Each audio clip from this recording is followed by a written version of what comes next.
The All Progressive Congress APC on Saturday 29 June 2024 for the party state secretariat council don accuse Governor Godwin Obaseki's government of monumental corruption and say they want to make Economic and Financial Crimes Commission EFCC investigate some top government organs, including the governorship candidate of the People's Democratic Party PDP, Asue Ighodalo. For one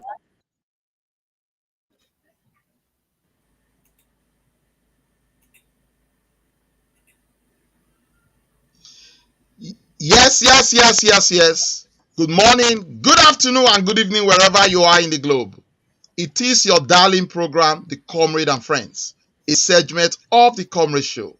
Today is very epic, the very last day of the month of June, 30th of June, 2024. And as usual, we are here to serve you, and serve we must.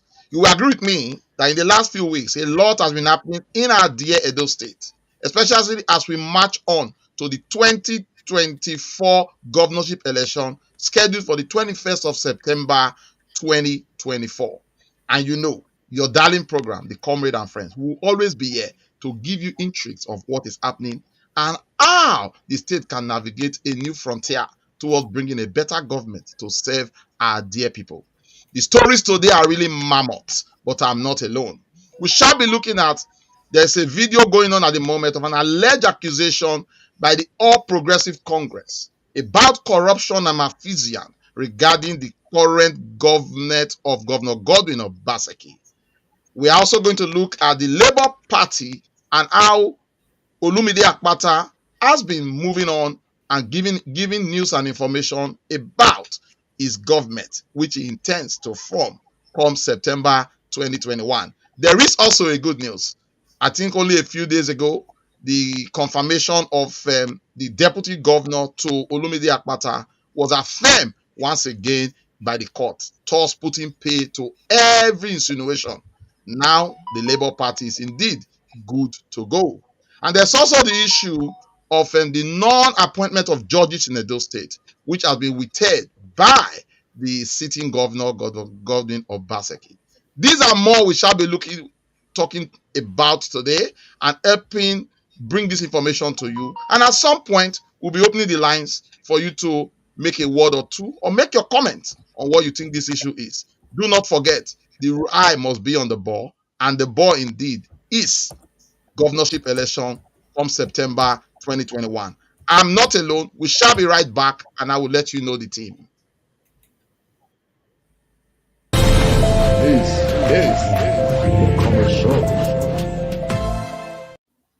Yes, viewers, welcome back again to your darling program, The Comrade and Friends. I did say we shouldn't touch that die. The stories today are mammoth. But with me, I have the CNC of the Comrade Show, no other but Comrade Lantik Ponsaraki. Comrade, the chair of the local government, can you say hello to our wonderful viewers? Thank you very much, Comrade Pharmacist Austin Iremiran.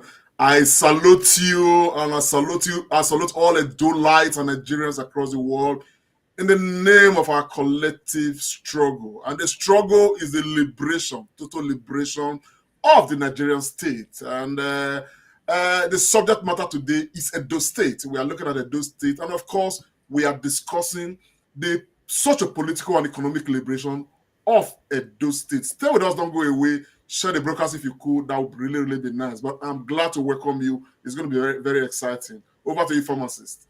Thank you so much, Comrade Lantik. It's always a pleasure to welcome you and to be with you in this saddle. You are always looking very, very, very benign. Uniquely, like you always say, you belong to the United Kingdom of Great Benin, which encompasses all Edos all over the world. And you've always carried that together. Viewers, ladies and gentlemen, friends of the Comrade Show, we have a very important guest in our midst today. For those of us that were fortunate to go to one of the best universities in Nigeria, talking of the University of Benin, and I say, in the whole of Nigeria, you will know this person I'm about to introduce. It's a tested comrade. In the days of student unionism, he was at the forefront. And he was one time student union government president of University of Benin. And he paid a lot of price. Not the ultimate price, but a price so huge. At one time, he was even kept in prison for many months. He is a trusted, tested, and unrepentant obedient and a member of the Labour Party. I'm talking of Engineer Mike Osho. Mike Osho, please, can you say hello to our viewers? Yes, Mike Osho is Yes, joining I us from greet, Nigeria. I greet, I greet all our viewers in general and Edo people in particular, and I want to thank you for finding time to always be part of this program. By the grace of God, we shall have some time together this evening. Thank you for your time, and God bless you. Thank you so much, Michael Shaw. For our viewers, Michael Shaw is joining us all the way from Nigeria. So at some point, like you know, we might be experiencing glitches, but we've been assured today that will be less, and Michael Shaw will be here to put his mouth into all the many issues that we'll be talking about. Just as a deviation, right about now, England is playing. I think it's Slovakia in the ongoing European Championship. We are based in England. It's only fair for us to wish them well. Hopefully, by the time the program ends, we'll know if England has gone through in this round.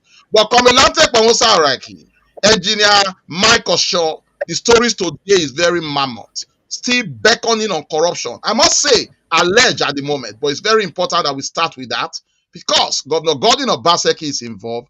Asue Godalo, the candidate of the PDP, is also there. And of course, the candidate of the deputy governor Osarode Ogie, they've all been accused. We can't independently verify this, but the news is there. And I think Edo State is for all of us. And when informations like this are released, it's only fair that we talk about it and that we ask those in charge to do the needful.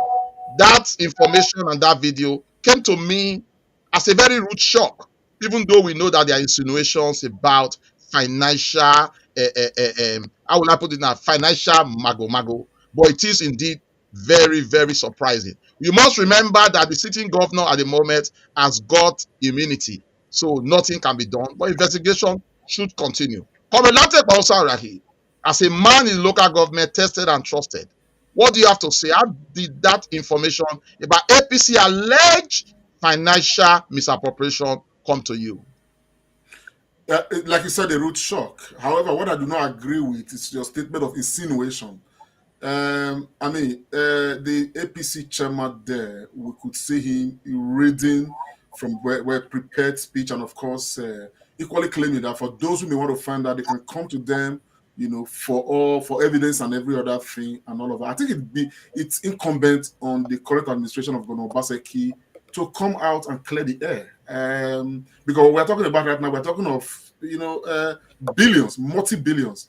And of course, another reason why it's coming to the root show is because some of the things mentioned, like the modular refinery, these are things that we campaign on. And to now hear that this has become object of huge corruption, with the state governor and his government allegedly involved, and to hear equally that what's his name, Asue Godalo's law firm has benefited hugely, to the tune of billions, given to him by the state government, given to his company by the state government for jobs that were not done and all of that.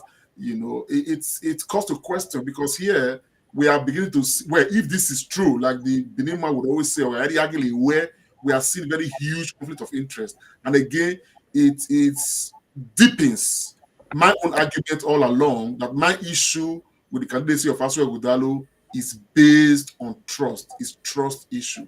But I think it's necessary that the whole world, for those who may not have seen or may not have listened to the chairman of the APC, and of course this press conference, I think it's necessary to hear some of these allegations, and we can talk about it thereafter. I don't know if Michael Shaw would have one or two things to say before we play this video. It's important we play this video so that the whole world will actually listen. Over to you, sir.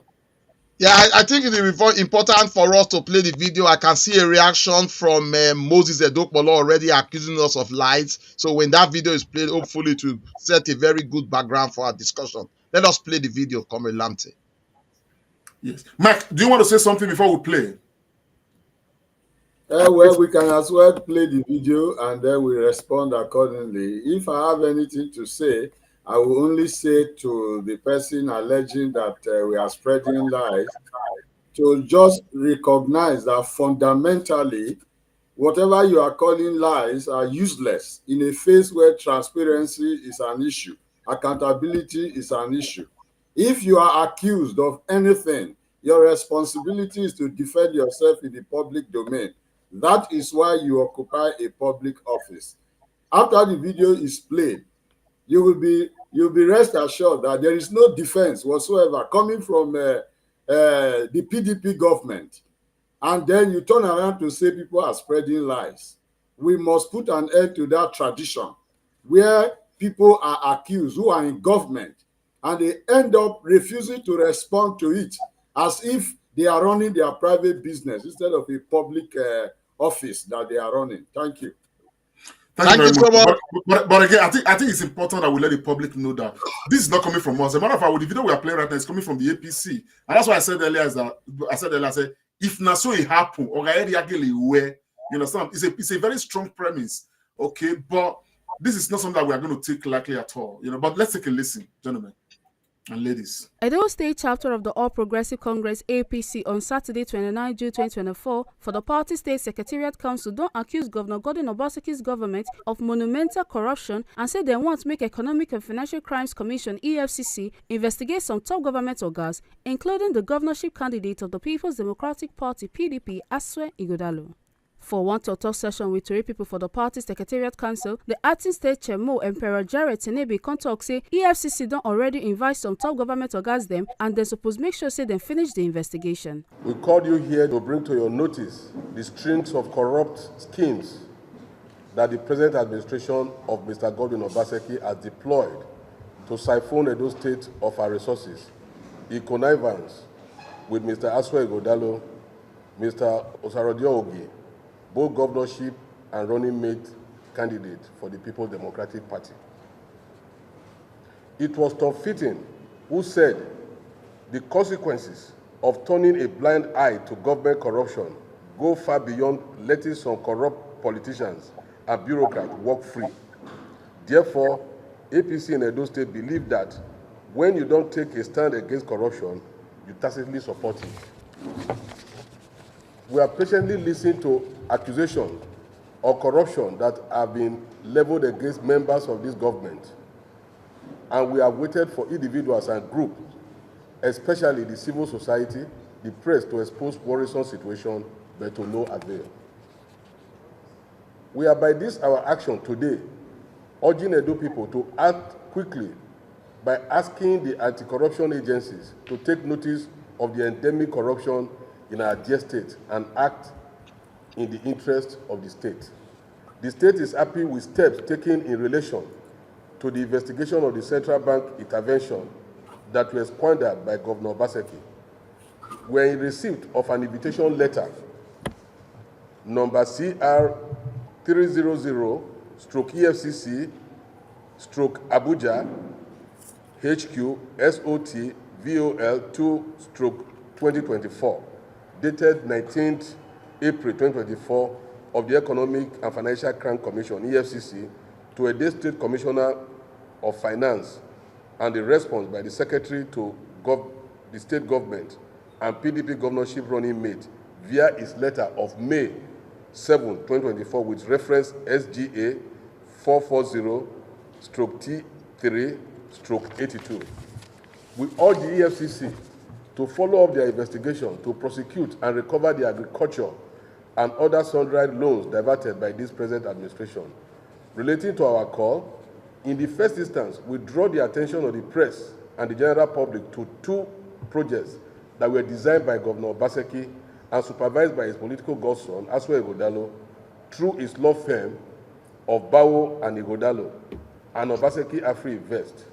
A systematic pattern of contract splitting and variation was deployed by Ministry of Finance to drain off the state resources.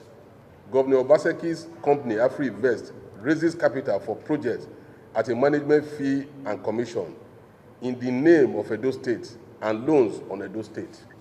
Afri-Invest also provide business advisory and project finance at inflated fee.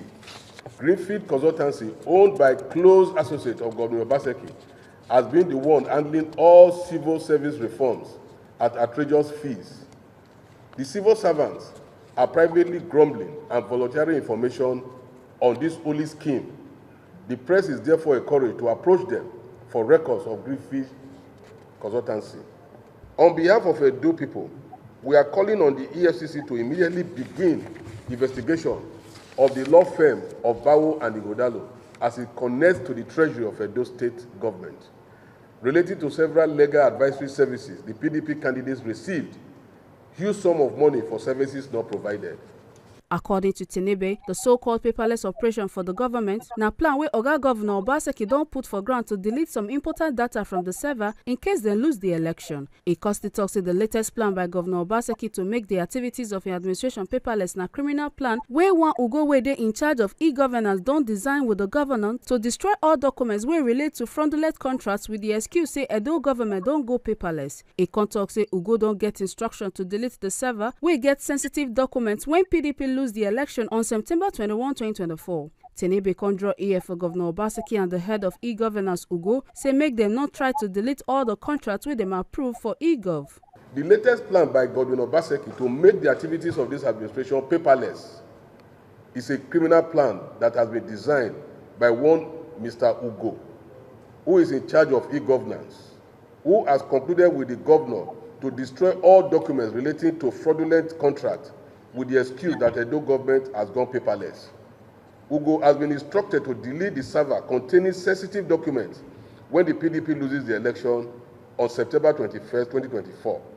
We hereby warn Governor Obaseki and the head of e-governance, Mr. Ugo, not to delete the approvals of contracts on e-gov. Emperor Jared Tinebe constantly query about the 28 billion naira where the state government allegedly spent for one 5-star hotel, said the complex don already reach 85% completion before the state government take over from the original owner. Akon say he wonder why the money wey dem spend on top, sake of say when the party chook eye to torchlight the matter, wetin the party see show say the project na private person get am. Tinebe come also queried the Edo refinery wey dey Ikpoba local government area of the state, where he claims say Obaseki talk say na state government get am, but say if you look am wella after them complete am, new documents don show say the modular refinery now dey owned by one person. And say like the Radisson Hotel, make EFCC chook eye wella and torchlight the matter to know the original owner of the Edo modular refinery. Tinebe come also talk say, on August 30th, 2023, Governor Obaseki announced to the world that he was building Radisson Hotel at a total contract sum of 19.6 billion. The contract was awarded on August 23, 2023 to Shapoji Paloji Nigeria Limited for 15,397,668.49 kobo. Today, the project has ballooned to 23 billion, and we further some contract of 2.1 billion for supply of and installation and commissioning of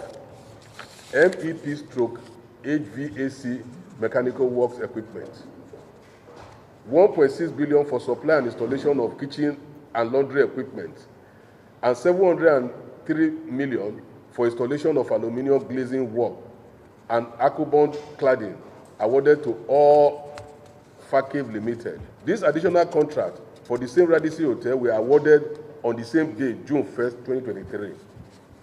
It is vital to point out that the hotel complex itself, before the taking over by Edo State government, was already 85% completed. Yet, over 28 billion are being frittered away by a government that has failed to build a single hospital in 8 years. In March 2023, Afri-Invest, owned by Governor Obaseki, with office address at number 27 Gerard Road, Ikoyi, Lagos, submitted the project financial summary to a company called Idea Development Company Limited. The company suspected to own Radisson Hotel in Edo State, and Afri-Invest came on board as financial advisor to the project. We wish to inform Edo people that the law firm of Bawo and Igodalo, the company owned by the PDP governorship candidate, was awarded the contract for legal advisory services at 1.5 billion, in addition to its legal contract drafting, MOU writing, in the last 8 years at ridiculous and bogus fees.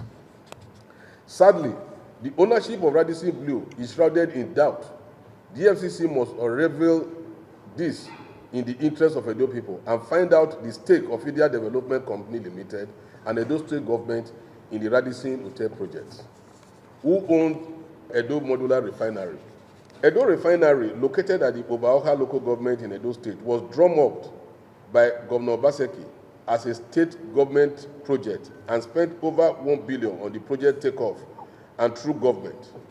The project attracted foreign investment, but on completion, the refinery has been transferred to a private company with 100% ownership by Michael Osime, AIPCC Energy.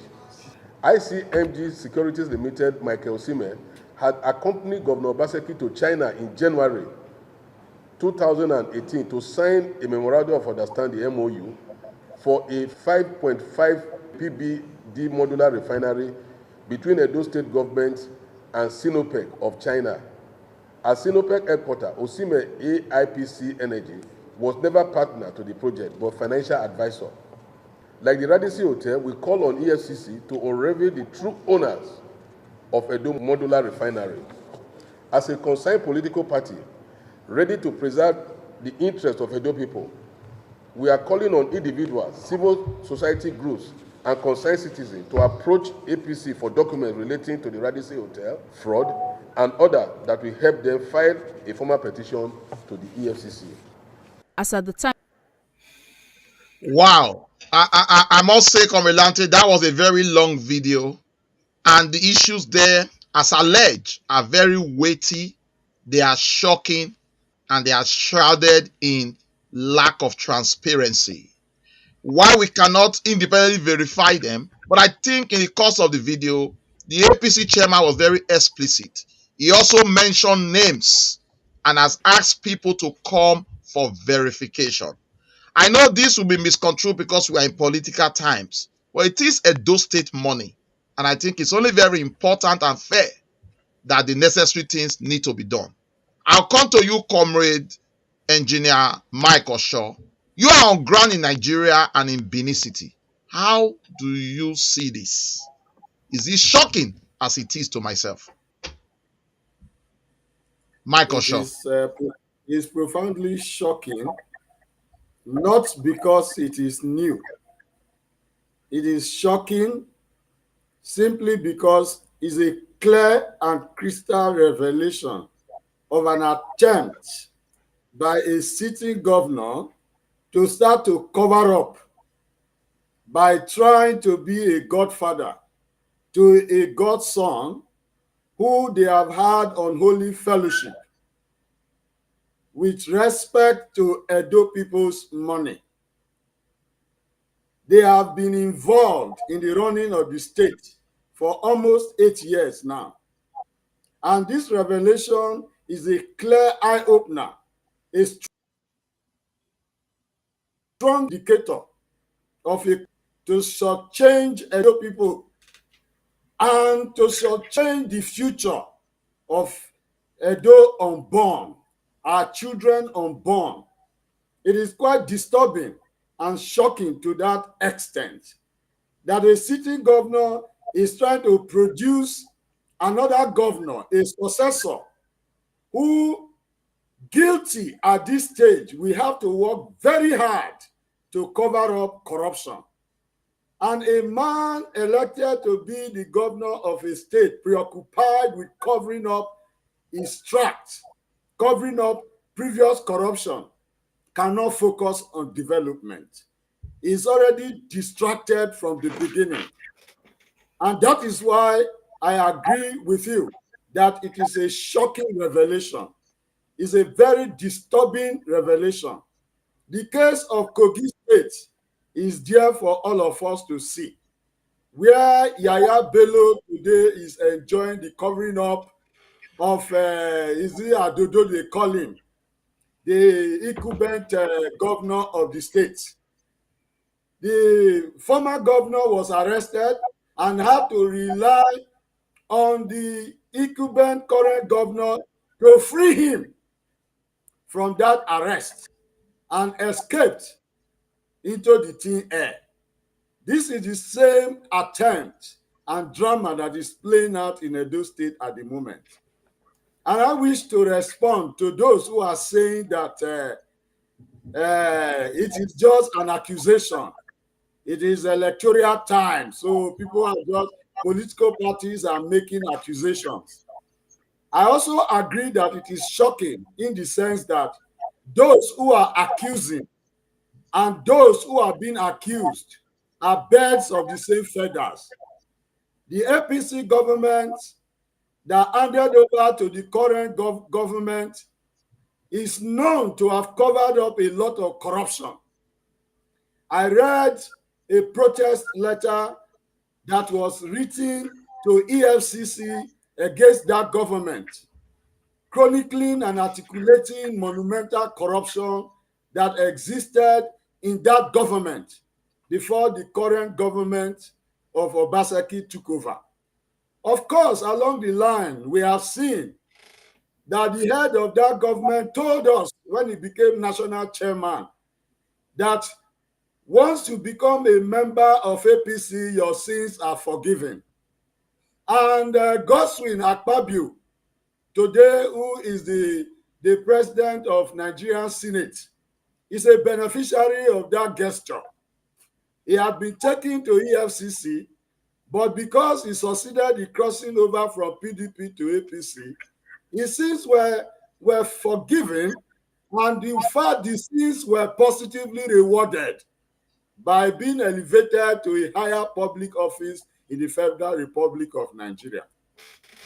So it is so shocking that those who are accusing and those who are being accused are actually the same people who have plundered the wealth of Edo State and today have increased our debt profile to about 600 billion. I wish to just stop here to hand over the baton. Thank you so much, Comrade Mike Osho. You've said a lot. I must point out that at this moment, we must be careful to say that it is alleged. It is an alleged statement from the APC.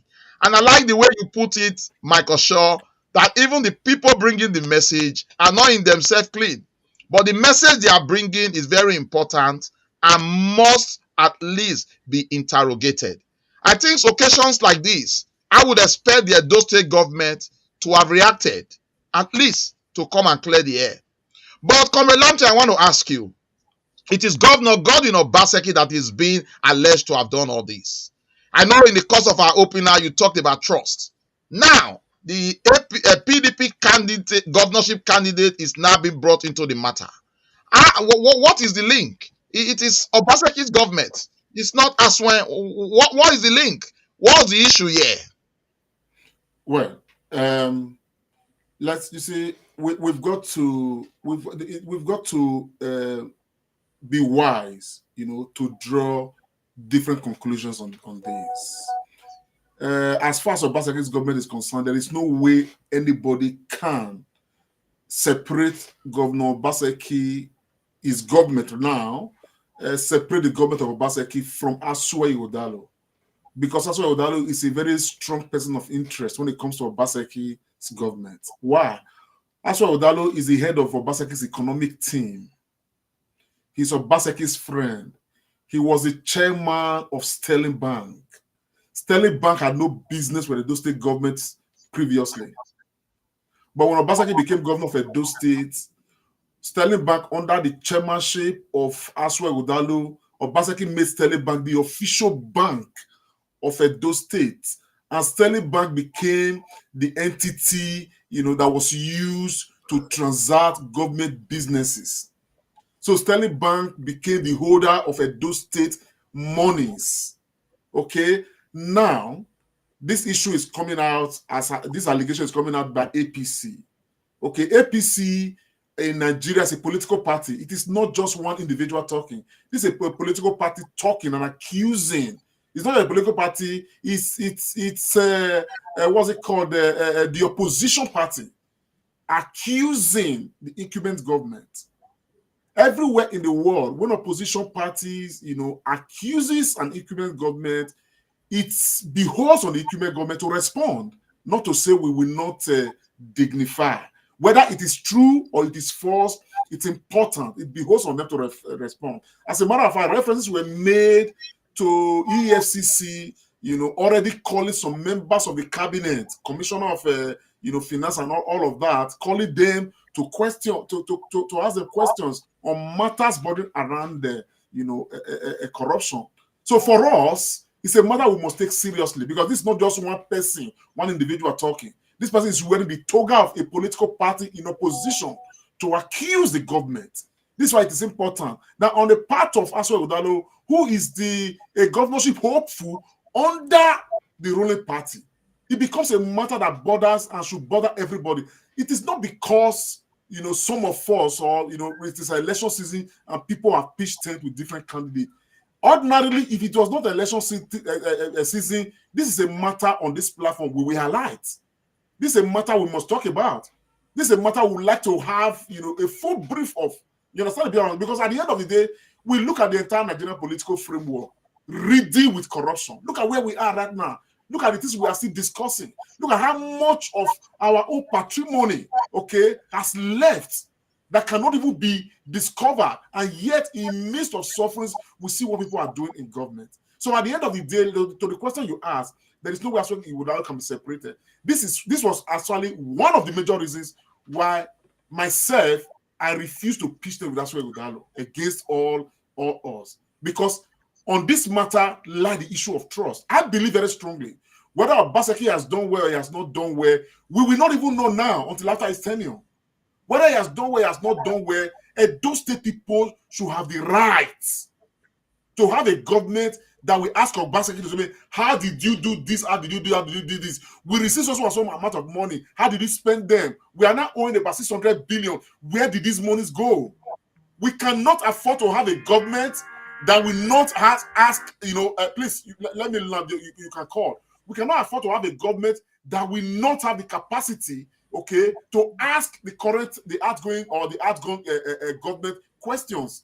This is where, Asue without candidacy is a huge problem, because it is really with conflict of interest. If Asue was just somebody, a member of a PDP, brought from, anywhere, you understand what I'm saying now, that was not part of this government, that was not part of the transaction of this government, then there may be no issues. Some of us may look at him as a candidate for consideration, but he is part of the matter. It is like, asking somebody who has stolen, to help look for what is missing.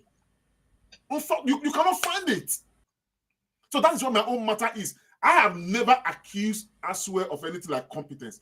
But another thing, and that thing is this, Sometimes I sit down and ask myself, if it is true that there's corruption under Obaseki, if it is true that so much of over nearly 600 billion naira cannot, be accounted for, I just imagine that in the privacy of Obaseki and Asue Udalo, and of course their colleagues, in the kitchen cabinet, they will just be laughing at the rest of Edo State, because they will just be laughing and saying, "Oh, we are going to use them." They don't know what they worry them.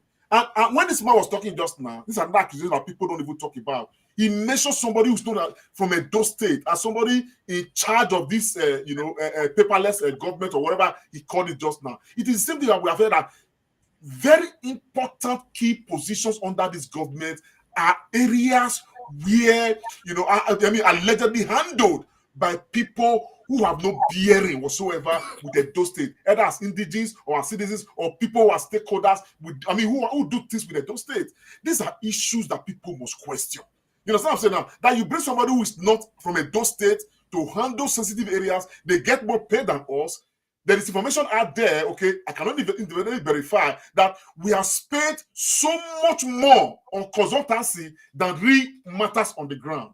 We want to build a block of flats of 1 billion naira. We are going to spend 5 billion on consultancy before we build the block of flats of 1 billion. So these are issues that have concern. Somebody did a voice message to me, and the person said his own problem is the government of Obaseki and of course their cronies. They will sit down, they will reel out statistics, positive statistics.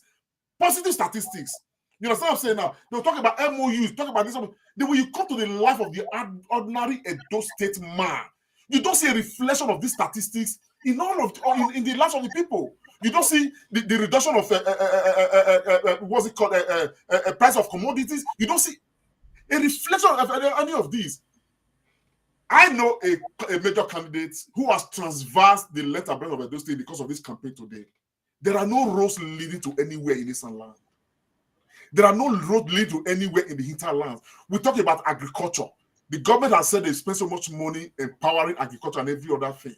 Now, this same state is reading so much insecurity by herdsmen that we cannot even tackle. Our farmers no longer going to work. So there are so many questions to be asked. Even when some people carry camera and say, oh, this road have been tarred, the roads have been tarred.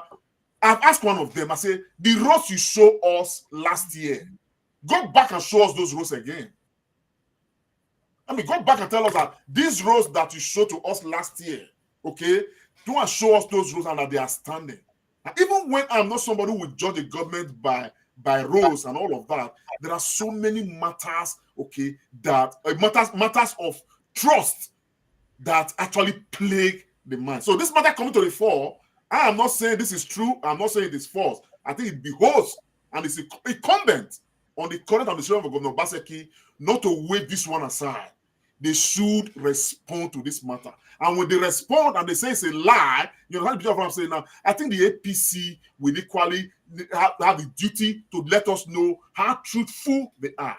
And again, I just want to anchor this and rest it at this moment with, of course, Comrade Michael Shaw said just now when he said that APC and PDP they are two sides of the same coin. So at the end of the day, it is not like the person who has come out to reel out all of this is right now. You know what I'm saying now? They have become the alternative to the people they are accusing. They are not, because at the end of the day, we have had 24 years, and when we look at Edo State overview, you can hardly count what the resources of Edo State that have entered Edo State in 24 years has done so far. And Edo State has actually been under the stewardship of APC and PDP. And I'm sure that if any of these two political parties are given the baton to continue in government, in another 8 years, making it 32 years, we will not have moved anywhere. This is why I believe very strongly that we need to look elsewhere. God bless you, sir.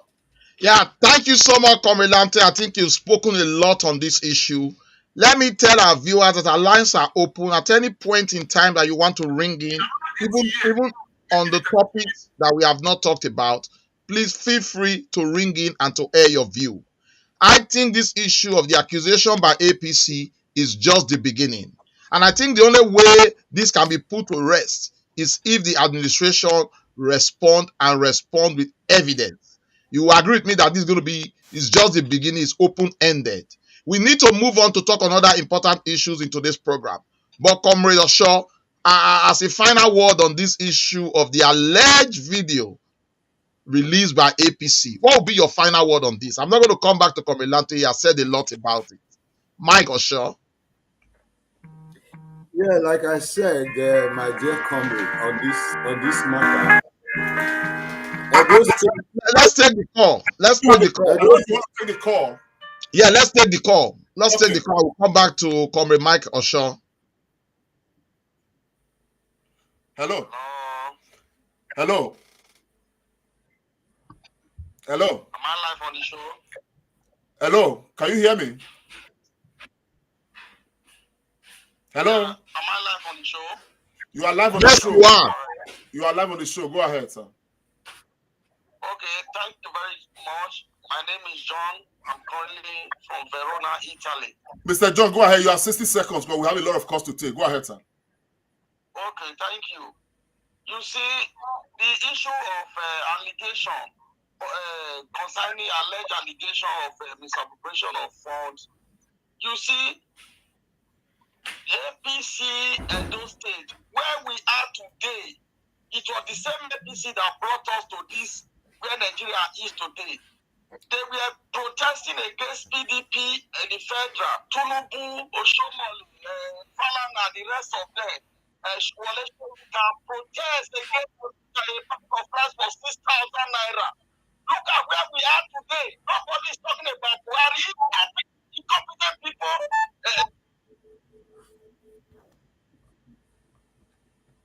It looks like we have lost Mr. John, but I can see that he is very vexed about the matter, trying to say that APC put us in this. I think his statement is clear. I don't have anything against him. He's a good candidate. He's the Labour Party. Asue is a fantastic candidate. I'm a PDP man that supported obedience for Ogie in 2023.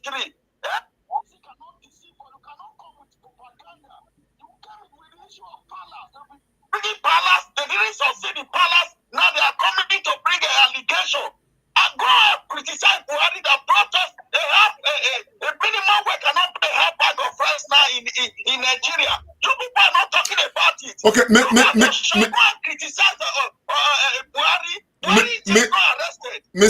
Mr. John, the 60 seconds has already elapsed. Thank you, sir. I think Mr. John, thank you very much. If you are still listening, your statement is very clear. You think APC don't know what they are saying, and you are still supporting Asue Godalo. That is fine. Thank you so much for your contribution. Michael Shaw, can we wrap up on this?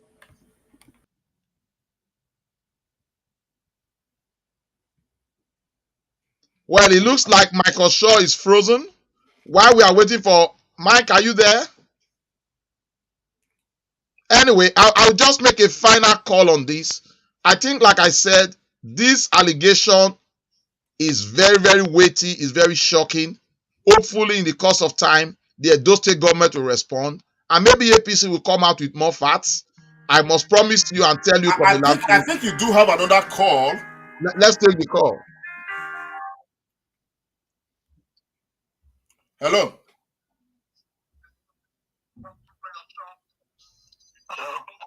Hello, please. Could you just do us a favor by reducing your device, the other device you are listening to? Hello, we can hear you. Go ahead. What's your name and where are you calling from? Yeah, my name is Peter. I'm calling from the UK. Go ahead, sir. What's his name? Yeah, thank you very much. I've been watching you guys, and it's a very interesting topic you are talking about, which borders on corruption. You know, although what you are saying is alleged. Yes. I just have a few questions I want to ask. Because throughout this, one question I want to ask is throughout the centers around MOU, you know, throughout this Obaseki's regime, the word MOU has become popularized. You understand? So for the benefit of a lot of people, I don't know if people can elaborate exactly what exactly is an MOU. Okay. Is it a bad thing? Because a lot of people are saying Obaseki MOU. The MOU has become something of a bad. When you hear MOU, people just see it as a sin to do MOU. So my question I want to ask is MOU a bad thing? And what exactly is it? Because a lot of people don't even know what MOU really is. Okay, sir. So thank you. Thank you very much, sir. Yeah, I don't know if we got the name of the caller. It's Peter from the United Kingdom, wanting us to say more about MOU. Well, in terms of business line, I don't think I'm very competent to say much about that. But I just think the honorary meaning is memorandum of understanding based on agreement. So maybe Komilante, in the course of the show, if we are unable to explain what MOU is to that caller, we may have to look for somebody very competent that we can bring to the show to educate our viewers on MOU. Yes, I know Commodore Shaw is back. I don't know if you just have a one-liner on this or we move on straight to the next topic, because this topic is very hot cake, but it has taken a large part of our discussion time today. Michael Shaw. Yes, we are still talking about the APC press conference on alleged corruption by the government of Obaseki in collaboration, in collusion with Ogie, the secretary to government, and Asue Igodaro, the gubernatorial candidate of PDP. Michael Shaw, sorry, calls are coming in. I think we may have to go. We need to really give our audience let's take that call. Sorry, Mike. time to talk a bit. Michael Shaw, hold on to your this thing, because you need to land on that matter. Hello. Hello. Go ahead, sir. What's your name and where are you calling from? My name is Patrick. I'm calling from the US. Patrick, go ahead, sir. We can hear you. I have a question. I'm kind of a little bit confused when it comes to when people say we can see governor when Obaseki was in APC. And I want a little clarification on what brought about that name or nickname, we can see governor. They immediately turn to a PDP. We now hear a different story that you don't do nothing. Can somebody explain to me and differentiate to me between we can see governor and the governor doesn't do anything? What made him to become a we can see governor when it was APC? I need a quick answer to that. All right. Okay, thank you. The question is noted. Go over to you, sir. Peter, thank you very much. Unfortunately, we were not the people that gave that name we can see governor. I think all these calls that people make just give different names to governors. Sometimes they do it just to precinct them. That would be my answer. I don't And know how. in response to Well, that, okay, go ahead, Michael Shaw.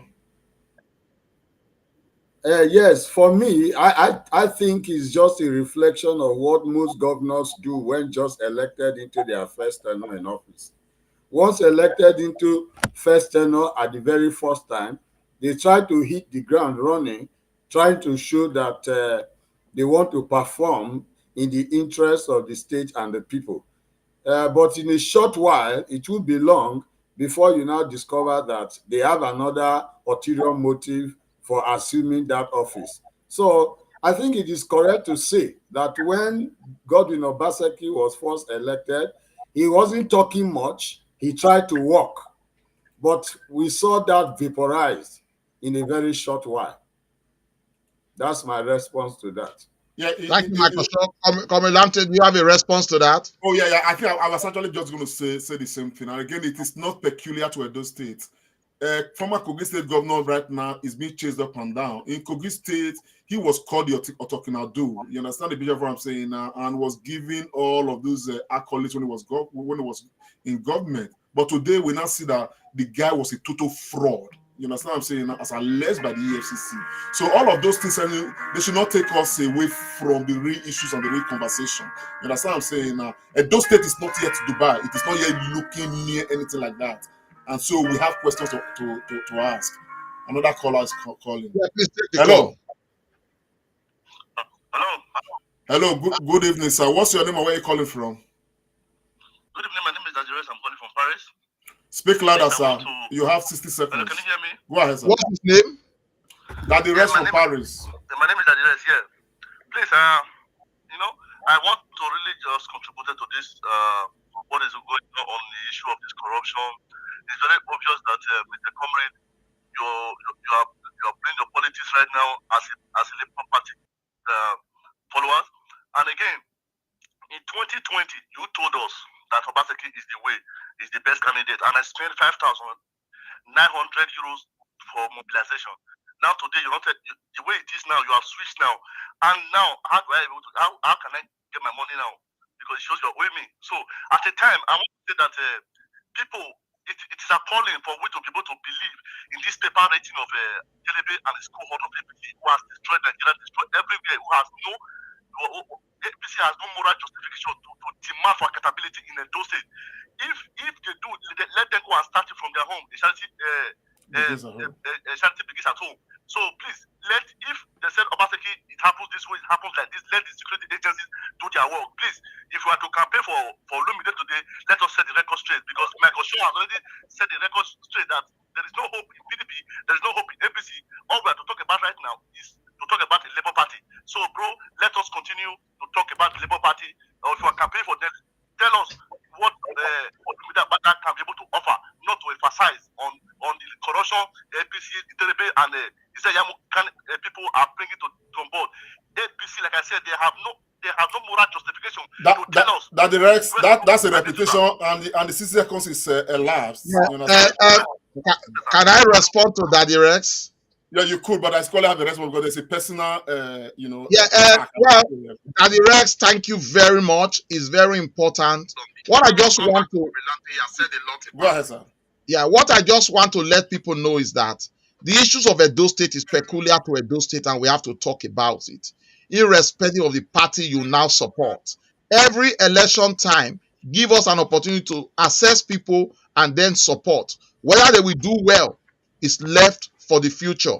At the moment, I am supporting personally Labour Party, and I will do everything possible to make sure the person wins. And upon claiming victory, I will become an opposition, because I think that's the only way for me to hold that person into account and make the person do well.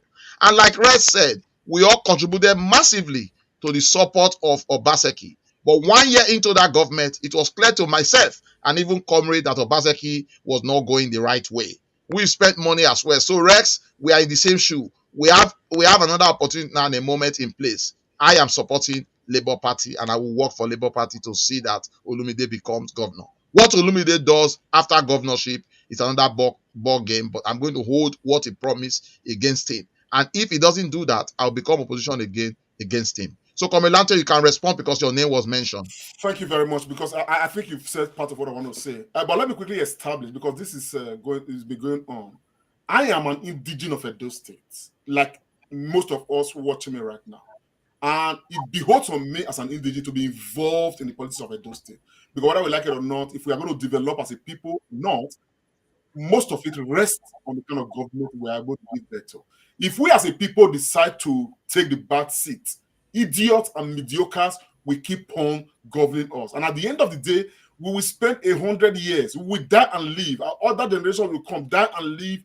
Idiots will remain in power, and our state will not move forward. So therefore, like Austin said, it behoves on me and somebody who understands how things work, particularly in other climes.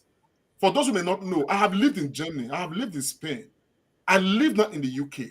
I hold a citizen of two countries. I'm a Spanish citizen, I'm a British citizen. I see how things work with government in these places. People come out to support candidates for office. In the UK, some years ago, 9 years ago or thereabout, 14 years ago thereabout, the Conservatives were brought into power. Boris Johnson won a high majority. You understand what I'm saying now? Removed, used political powers to convince the British people to move the UK out of Brexit. Today, the same people that voted for Boris Johnson to make the Conservative Party have very huge majority, today, majority of them have said they are voting for the Labour Party. Now, it is my responsibility to support somebody, canvass for somebody, vote for somebody, mobilize for somebody. But it is the person's responsibility to succeed. That is not my duty. My duty is to become a critic of that person, you understand what I'm saying, a constructive one. And that is what I have been to Obaseki. Coming to talk about money, man, my brother, I am really, really sad that you spent as much as £5,000. But I don't want to quantify how much I spent. I spent so much. And I said it repeatedly on this platform. I am not owing Obaseki a dime. I probably have spent 2 or 3 times more than the money you have said now you spent. You understand what I'm saying? Now, consider time that you can even quantify in money. That's another. But I want to tell you something still. In 2020, if 2020 was to repeat itself again, given what I now know, I'll tell you that Obaseki will still be my choice in 2020 because I saw him still as a better choice to the other candidates that the APC was giving us. You understand what I'm saying? Now, I will still, probably not as vocal, not as involved, but Obaseki will still be the person I'll be leaning towards. I think, again, this issue you have raised right now is an issue that we must now begin to look at the kind of political parties that we are having, the kind of human beings they are giving us. Nobody is discussing Akpakomiza. Akpakomiza is being hidden from the public. People cannot even interrogate it. People don't even know, what plans is got for Edo State people. That is what APC is giving us. And we question, are these the best that these political parties can give us? I am not a member of any political party. But when it comes to this level, when political parties have not presented their candidates and we have to make a choice, choose one out of the available ones have given us, and there is no going back. My brother, we will look at all of them, and for someone like me, I will take side with the one I believe that would be less of a demon to those states. You understand the picture of what I'm saying now? So, my brother, I do not take any blame, and I hold no regret for supporting Obaseki in 2020. Look, I am not a man who can be locked away with somebody enticing me with money. You understand? I'm self-sufficient. If I was somebody like that, today probably I would have been clapping, singing the songs of Asue Udalo. You understand? Because I know a lot of people that have, quote and unquote, allegedly, you understand what I'm saying? That are allegedly supporting 1 or 2 candidates here and there because of what they can get personally, either by way of appointments or immediate gratification. But the difference between me and them, as I've told many of them that have come to me, say, come and support our candidate, is that I am not expecting any personal gratification if Akpata wins. And the other aspect is that there is no desperation. If Akpata wins, I will win with him. Today, I believe he's the most competent candidate to become governor of Edo State because he will have no godfather. I am worried about godfatherism with Asue Udalo. I am worried about godfathers around Akpakomiza. I am not worried about that with Olumide Akpata. Akpata has track records. The only time he has been in public office that was of national acclaim as NBA chairman, 12-point agenda he set. Today, Akpata is standing out as one of the best NBA presidents ever in the history of NBA in Nigeria. And you know what? There are thousands of lawyers under the NBA. As a matter of fact, I read somewhere that NBA today is having exemplary election, even more than INEC has ever conducted.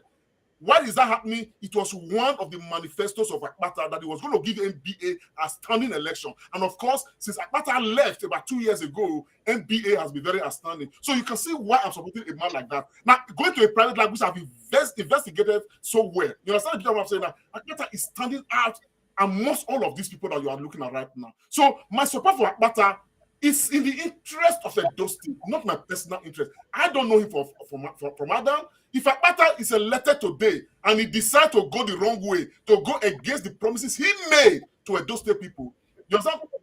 My brother, the man that is standing here to canvass for him will be the first person that will come after him with everything I've got. Obaseki made huge promises. I don't want to look at all of the bubbles right now that is playing around. Why are you running away from the things you told us that we campaigned with? That's why I take it personal. You said you're going to give us 192 wards, functional wards, healthcare centers. We can't find them. We can't find them. Akenwa Road has been under construction for 8 years. We not see the end. 8 years. How many kilometers is Akenwa Road? Gelegele Seaport, you told us. Billions were pumped into there. Today, nobody's talking about Gelegele Seaport. APC is talking about Azura Power Plant, modular refinery right now. I campaigned with that because you told us that was going to happen. Today, I don't know what use modular refinery is to Edo State. You told us that Oshioma Power Plant that we applauded in your first term was going to be giving light to houses in Edo State. Today, even the companies that have come to establish in Edo State, some of them have even called us to say that the huge amount of money they paid because they are sure that the same power plant will give them light for production. They are no longer getting power, to produce. Not to talk of power going into private houses as you promised us. You told us, myself in diaspora, a man approaching now retirement, having put about 16 years of service in Spain. I'm equally putting years in the UK right now. Very soon I will retire. And my hope is that when I retire, I want to go back to Edo State. I want to go back to my farm. I want to retire with my farm and die happily in Edo State. But today, can I really boast that I can go back to Edo State because Obaseki has performed? I can't. You told us you were going to give us diaspora agency. You used us pro bono without payment to draw framework for diaspora agency. You tricked us into, bringing some people to come and conduct interview, and people came from all walks of life, from different countries in diaspora to take part in that interview, only for you to fold that document, everything, put them under your desk. My brothers and my sisters, there are things that I want not moving beyond that. We not look at your own interpersonal relationship with the Edo State people. All of the people who worked for you, who supported you, who were practically on the field, whether they are demons or they are not. Let's be sensible. You waved all of them aside. Today, bring me one person, one Benin man, that Obaseki's government has empowered and will not say, man, this one is a figure in Benin, courtesy of Obaseki, whether by way of position or whatever. Name one. But rather, all the people that you have used to help develop Edo State, you wave them all aside because you want to be the only Iroko standing. And today, all of our social media midgets, they are all clamoring, clapping. You are using optics. People are wearing face cap, wearing t-shirts. They think that is where the matter lies. But the matter is that beyond the face cap, beyond the t-shirt, we can't find any of these things in the lives of the people. You gave us Edo Best. We compare with Edo Best. Edo Best 0.1, Edo Best 0.2. Go to Adolo College and tell me what Edo Best has done there. Go to Ewosa. These are the schools. And Western Boys, my school, where I still contribute money. And apart from that, let me tell you another shocking things. Go to all of these established primary and secondary schools that we grew up with. Edo Bolo, Adolo, Western Boys, Edo College, Idia College, Emota, Iyoba. Go to all of these schools and tell me what is reflective of Edo Best. But what you may not know is that Edo Best is reported to have got billions and billions and billions. Tomorrow they will bring one this thing, say one World Bank doctor say Edo Best is the best project in Nigeria. But we are not seeing it. We are not seeing a reflection of it. Akpata went to one place in Edo North. You understand the picture of what I'm saying now? He's not campaigning with that. Anyway, Komelante. Let me quickly drop that. I don't know why my computer awake. I went to one primary school. You understand what I'm saying now? When he got there, children were lying down on the floor. The man was so enraged in his spirit. You understand what I'm saying now? Akpata immediately gave a mandate, okay, for that school to be rebuilt. Today, the school is standard. The children are schooling well. Practical. Akpata went to somewhere in what's it called, a teacher's house. They said for 2 months they've not had light because their transformer is bad. Nobody heard this. Akpata swung into action. Today they have transformer. Practical. You understand? Whether he's doing that one because of the election or not, I'm not interested. The important thing is that we can see some examples. And even before the man even saying what can contest the election, we have seen some things that is not being announced. They are not campaigning with it. I mean, they talk and come out right now because I've seen some of these things. So at the end of the day, my brothers, as far as Obaseki is concerned, Obaseki came in second term, okay, riding on the highest mandate ever in the history of Edo State. Ever. But he could not keep that mandate and keep the people together. Why? Because of fake promises, interpersonal relations. All of you now are saying, oh, we're not talking about palace and every other thing. But we see how our palace have been decimated. Even if we not talk about them on social media, don't we feel, don't we see, are we not pained? When Obaseki became governor and had some good relationship with our palace, the palace made some strong pronouncements against all of these charlatans, like going to Italy or Cairo and all of those things. And Edo State government, in good relationship, in tandem with the palace, you know, and I mean, propounded and of course, what's it called, enabling laws to combat some of those things. We saw how beautiful and how happy the people of Edo State were. But when it came to the issue of artifacts, because the palace took a position, because the palace suspected that there was a foul play somewhere, we have been seen since then out of vindictiveness from the government of Edo State. Even though everybody say, oh, we not to bring palace into politics, we are not trying to do so. But my brothers, when some things become audible to the deaf, and of course, even the blind can see some of these things, there is no way, even though we don't, the Benin may not go to meeting to plan, but one thing is in the mass of the Benin, my people, when I'm not vessel, now as emotional, in actually talk about all these things, I mean, they don't want to grab some of these things inside this, but you can see why I'm talking. I'm talking because I want Edo State to be better, and I want my old age to be better for me. I don't want the UK. They here in my 80s, in my 90s, in my hundreds, I should be in Edo State because the government I've worked for, they made Edo State better for all of us to come back home and build together. God bless you, my friends. Thank you so much, Komelamte. I gave you that time just to say something. Like I said, I think every man should be moved by his conviction. I am supporting Labour Party. If Olumide wins, he wins. If he fails, he fails. It doesn't matter. But history will record what we all contributed. Let us not do sentiments. If we want to do sentiments, we're not going to help our state to grow.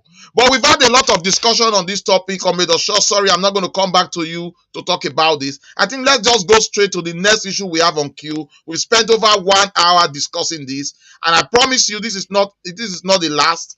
We are going to hear many issues leading up to the election. And somebody has asked, Obaseki is not contesting. Obaseki is contesting because he has a protege, and you always need to go back to who came before you go forward. So Obaseki will always be part of the conversation. But to Labour Party, something very important happened just the week gone. There's been a story concerning the deputy governorship candidate of the Labour Party, talking of Prince Kadiri. But only last week, the court affirmed that he is the authentic deputy governorship candidate to Barrister Olumide Akpata. So that has put paid to all the problems and insinuation. Komelante Pahosta Orahi and Engineer Mike Osho, Labour Party is now totally in one place, moving forward. How did the news of the confirmation by the courts of Prince Yusuf Kadiri come to you, Michael Shaw? No, can we take an excerpt before Michael Shaw will come in? Let's take an excerpt of that so people can have a perspective. The Federal High Court sitting in Abuja on Thursday affirmed the nomination of the deputy governorship candidate of the Labour Party, Prince Yusuf Kadri, for the forthcoming Edo State governorship election slated for 21st of September 2024. The case was brought before the court by the Labour Party and 3 others against the Independent National Electoral Commission. The court's ruling confirmed that the nomination process of Alhaji Prince Yusuf Kadri adheres strictly to the constitutions of the Federal Republic of Nigeria, the Electoral Act, and the subsidiary guidelines, as well as the Labour Party constitution. The judge stated that the Labour Party complied with all relevant legal and regulatory frameworks in nominating Alhaji Prince Yusuf Kadri. Consequently, the court ordered INEC to accept and process the substitution of Kadri as the Labour Party deputy governorship candidate and to publish his name on the list of candidates for the forthcoming election. It will be recalled that Yusuf Kadri's name was left out in the final list published by INEC in May due to late nomination, which INEC claimed violated their regulatory guidelines. Austin INE reporting for VOS TV News. Yeah, I must thank Austin for that very lovely reportage. I think this has been a very difficult road for the Labour Party, especially the candidate of Olumide Akpata, because when issues are in court and they are not resolved, it sort of help to set a little setback or drawback. But I think that information, the confirmation of Prince Yusuf Kadiri, is a good thing to the Labour Party as the drum support to claim Osadebe Avenue. Engineer Comrade Michael Shaw, you are on ground and a member of the Labour Party. Tell us what is happening since you heard that news and confirmation.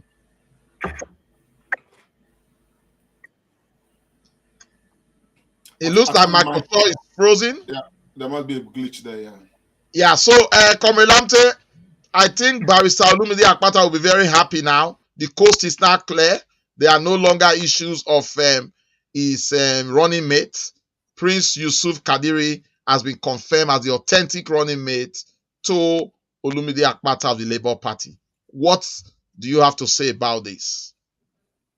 Well, for me, honestly, personally, I was never really worried. The reason is because I did remember there was a time we had this conversation with Olumide Akpata. He did allay our fears that nothing was going to happen, that everything was going to be okay. And just to put things in a proper perspective, what happened was that somebody's name was put in position of Kadiri as a placeholder. Okay, and subsequently, for one reason or the other,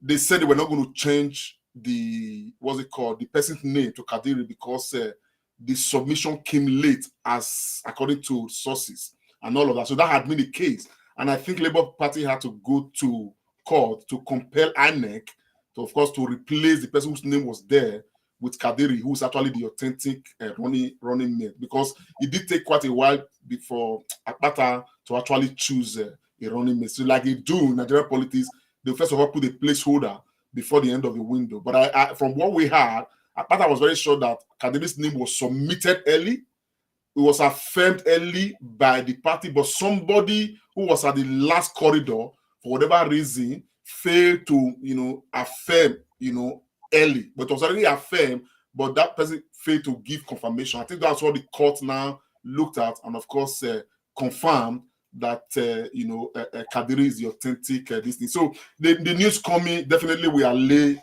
fears and put and rest all matters. And Kadiri's name cannot go into the INEC portal as the authentic running mate to what's his name to Olu Osagbovo Akpata. All right. Thank you so much, Comandante Michael Shaw. Thank God you are back. You are a member of the Labour Party in Nigeria and Edo State. I was just asking you, How did the news of the confirmation of the running mate to Olumide Akpata meet you and the party in Edo State? Mike Osho? Yeah, the party in Edo State. Can you hear me? Yeah, we can. Please go ahead. Yes. The party in Edo State and myself are profoundly enlightened. I mean, we are happy at this news because the consequence of not having Kadiri's name reflect on INES portal is a very serious one. It could have been a grounds on which the enemies of the Labour Party and Edo people would have loved to go to court after Olumide would have won this election. So we are happy because it's a very firm legal ground on which the ticket can be considered solid, legitimate, and legal to go into the September election. So I am delighted. I'm happy. It's a boost to our confidence campaigning for that ticket in the forthcoming elections. It has removed all grounds of negative campaigns. I know there was a school of thought that was everywhere making noise that Olumide does not have a ground to contest this election because the deputy has not been firmly confirmed. I am particularly delighted also because it has also shown Olumide to be a formidable fighter. This case, for me, is a reflection of Olumide's capacity, especially as a former NBA president. He has said it times without numbers that if the opposition is waiting to go to court after he has won the election, they are wasting their time. They should go out and campaign right now. Because after he has won the election, no man can defeat him in a law court in the Federal Republic of Nigeria. It doesn't matter the money they have. It's just a matter of understanding legal dynamics, and Olumide has that. And Olumide also has a deputy who is a son. So you can imagine that it's a triumph of capacity, it's a triumph of capability, it's a triumph of experience, and it's a triumph of the truth. Because Olumide, I have said it here, is a man who has been facing battles within and without. I have said. Oh, it looks like Nigeria has happened again to Mike Osho. He was in his element there, reeling out some very lovely comments. Mike, are you back? Oh, that's the problem with internet now. Mike is not back, but I think he was making a very useful and important statement. Yes. I wanted to come back to him just to wrap up on this issue. I wanted to ask him very important question. Maybe we can just wait for a few minutes to see if he's going to come back. But just what I wanted to share, which is I'm going to ask him again if he comes back. Mike, are you back? Yes, I am back. Okay, thank you very much. I was rounding up. Yeah, go ahead. I was rounding up. Yes, like I'm rounding up. Olumide, under his leadership so far, the Labour Party in Edo State has been confronted with very debilitating, militating, and highly poisonous attacks from the state PDP government. The government has been trying to poach people from the Labour Party, seducing them with money. At the federal level, we are not unaware of how the APC Tinubu government is also attacking the Labour Party. You know, we are aware of the case of Apapa on the one side and Julius on the other side that only came to an end. And I am aware that issue was nipped in the bud because Olumide got himself involved, you know, approaching the case even from the legal aspect. So Olumide is a giant and a hero that even Edo people yet do not know. The time will come after he has been sworn in as governor of Edo State that the people will know that they have just elected a great hero. Thank you so much, Engineer Comrade Mike Osho On this topic, I'm just going to stay with you. I'm conscious of time. We have only a few minutes left to end the broadcast. But I want to ask you, as the only member of Labour Party with us today, and the man that knows a lot in Edo State, I just want you to take the next few minutes. Tell us about Prince Yusuf Kadiri and how strategic is Yusuf Kadiri to the candidacy of Olumide Akpata, given the fact that it looks like the central senatorial district of Edo State the candidate was not picked from there. And looking at the balancing of Edo State at the moment, who is Yusuf Kadiri and how strategic he is to the victory of Olumide Akpata? Yusuf Alhaji Prince Yusuf Kadiri SAN. A strategic choice. SAN is a strategic choice for the Labour Party in Edo State, given so many positives he has up his sleeves and on his cap. This is an accomplished professional, a barrister, a lawyer par excellence. He has climbed to the zenith of his own career as SAN. For your information, Prince Asama Kadiri was the president of Esakop Club 81. Esakop Club 81 is the foremost club or organization that embodies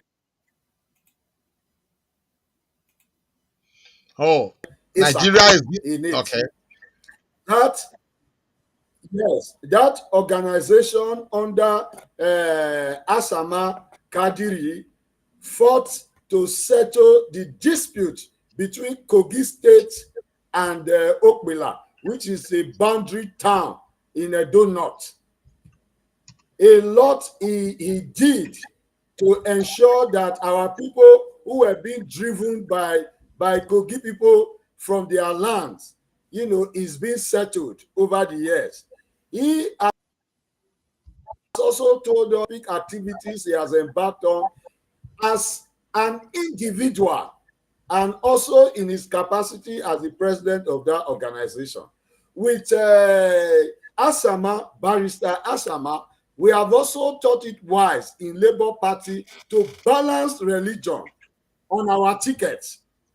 Yes, we knew what Muslim ticket of Tinubu generated in the political discourse in 2023. And therefore, in the Labour Party, the party considered it wise to balance the ticket on religious ground. Olumide Akpata, a Christian, and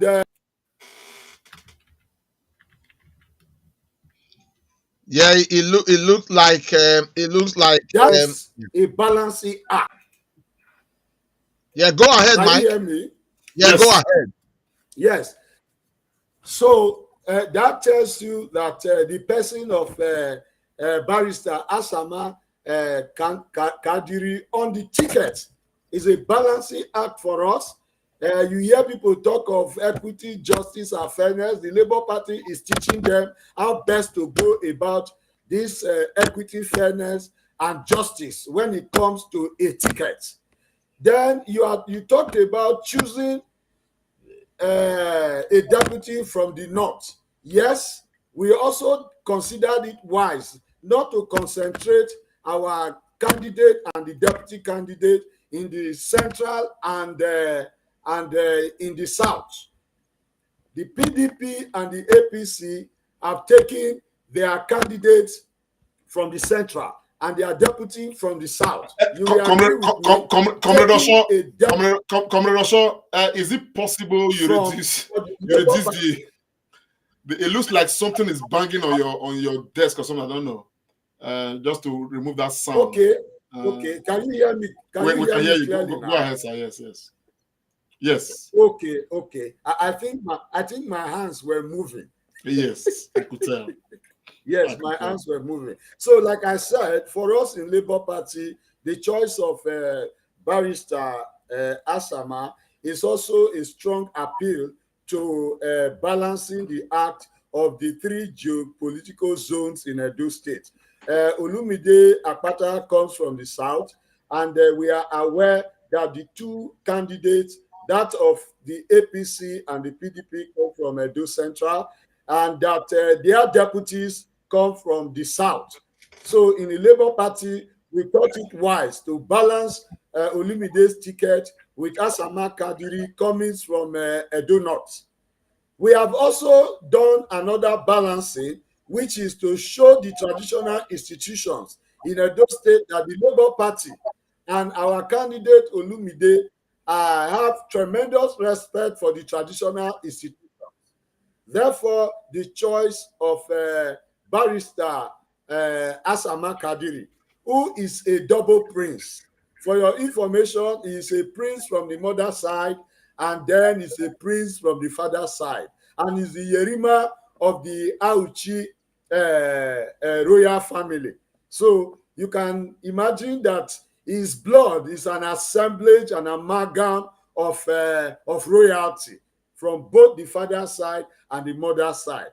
That shows clearly that our deputy governor in Edo State will be an epitome of respect and recognition for the traditional institution of Edo State, which is paramount. For any governor of Edo State not to appreciate the importance of the tradition. Yeah, Michael Shaw is reeling out loads, but it looks like Nigeria has happened again. Realize and recognize the full Edo people today is moral decadence. Moral decadence is the biggest problem that is facing Edo people. And it is so bad that this moral decadence is now being exhibited even by politicians and leaders in government. And that is why we are talking about corruption today.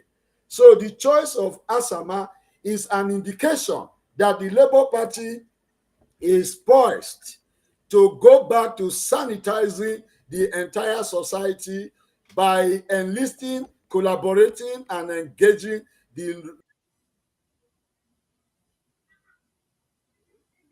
state in trying to restore our value system in Edo State. Olumide himself has said it times without numbers that especially among the youths today, there is the need for value reorientation, and that duty will rest very squarely on the shoulders of our traditional rulers. And he has said that he is going to create a duty, is going to create functions, clear functions and responsibilities for our traditional leaders and the traditional institutions. So you can see that the choice of Asama is like adding a very strong tool to the toolbox of effective and positive governance when Olumide becomes the governor of Edo State. Thank you. Thank you so much, vintage comrade Mike Osho. I asked for one and you gave me a dozen. Just elucidating on the strategic importance of the deputy governorship candidate to the Labour Party, talking of Prince Yusuf Kadiri. Thank you very much for that. You've spoken well about your party, and I think our viewers are listening. They will make up their mind. As we wrap up on this issue today, we're still going to go back again, unfortunately, to talk about Edo State Governor, talking of Governor Godwin Obaseki. In one of our interviews that we had with Olumide Akpata, he did mention that at the last MBA meeting, or whilst he was president of MBA, there was a recommendation. No, sorry, I think it was Nigerian Union of Journalists. Yeah, that there was a no, when he came to our show, he did mention that there was a recommendation of the certain number of judges that every state will have, and that Governor Godwin Obaseki over the last few years or 1 or 2 years has refused to make that number functional. But I think last year or early this year, he made some nomination, but has not completed it. He frowned at it, and to say that it's very good in terms of legality for the state to be fully equipped with the number of judges. And only very recently, in a program by the Nigerian Union of Journalists, Olumide Akpata once again made that comment again. We'll take the video and make a few comments about it just before we wrap up the day. I think let's play the video so we can put things properly in proper perspectives. Let's. The 2024 Law Week has as its theme, Law as a Tool for Economic Advancement and National Security. It was a unique event as legal luminaries, judges, and lawyers from across Edo State converged on the ceremonial court hall High Court of Justice, Benin City, to brainstorm on ways to design a legal system that can attract investment, foster innovation, and promote economic growth. Former NBA President Barrister Olumide Akpata noted that the failure to swear in the remaining 3 judges approved by the NJC by Governor Godwin Obaseki is part of the challenges facing the judicial system in the country. He said the interference of the executive arm of government and other bodies in the judicial arm of government is affecting the development of the country. The recent controversy surrounding judicial appointments in Edo State serves as a stark reminder of the ongoing challenges to judicial independence in Nigeria, as exemplified by the selective swearing-in of judges by Governor Godwin Obaseki. The current system remains vulnerable to political manipulation and executive overreach. This incident underscores the urgent need for comprehensive reforms to safeguard the integrity of the judicial appointment process. The Labour Party governorship candidate Barrister Olumide Akpata said the independence of the Nigerian judiciary is constantly under threat owing to corruption and insecurity. He appealed to legal practitioners to protect the judiciary by requesting for financial autonomy to enable them uphold the sanctity of the institution from the executive arm of government. The poor state of judicial infrastructure, inadequate compensation, and challenging working conditions faced by many judges create fertile ground for corruption and compromise. When basic needs are unmet, the temptation to seek alternative sources of income or to succumb to external pressures becomes more acute. The 2024 Law Week is organized by the NBA Benin branch. Yeah, thank you so much. I must apologize to our viewers. I said the Nigerian Union of Journalists know that comment was made at the Law Week, the Edo State chapter of the Law Week, and Barrister Olumide was at it again. I'm sorry, Komilante and Michael Shaw. We have to talk again about governance, and we are going to talk about Governor Godwin Obaseki again. I think when Olumide came to the show earlier on, he mentioned this, and he has mentioned it again at the recently concluded Law Week. What's your contribution, Komilante? Remember, I always say that after God is the president of Nigeria, followed by the governors of states in Nigeria. And Barrister Olumide has made some comments directly accusing the sitting governor of not fulfilling the requirement to make judges available in the state. What's your take? You see, again, this again is one of the reasons again why some of us are very displeased with the Governor Obaseki. Because again, it's not just a question of being a governor and expectedly people hoping that you could transform their lives. There are things that must be on ground to guarantee a better future for the people. You understand? The Bible says, "Seek ye first the kingdom of God, and every other thing shall be added unto you." In politics and governance, there are things that are very foundational.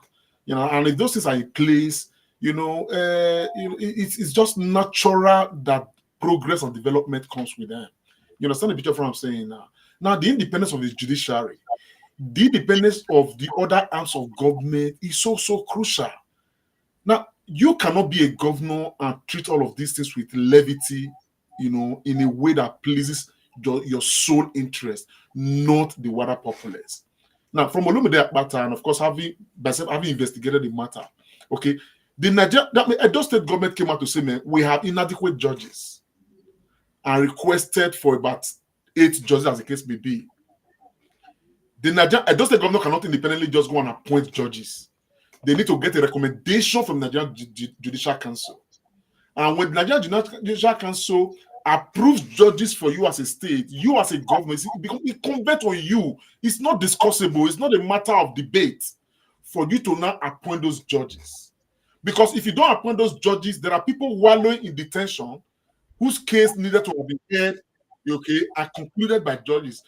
They are not concluded. There are political matters still hanging and dragging.